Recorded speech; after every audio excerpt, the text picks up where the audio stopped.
mengenai dana pendidikan menani. Bukan sebab nak duit, cuma pertikaian tu kenapa diberikan kepada orang yang tak ada kaitan. Abang Lekyu Koha ada call saya baru-baru ni. Dia explain sikit lah kan. So sebenarnya dana tu diberikan kepada orang lain, dapat tak dapat tu macam kabul sikit lah.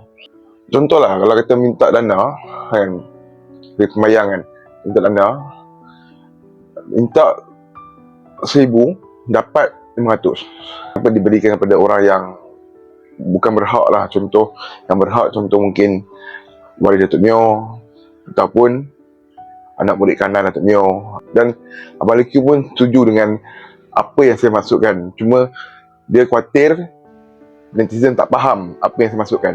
Sebab dia faham dan saya pun faham. Kalau korang faham apa yang saya cakap ni, itu jawapan dia.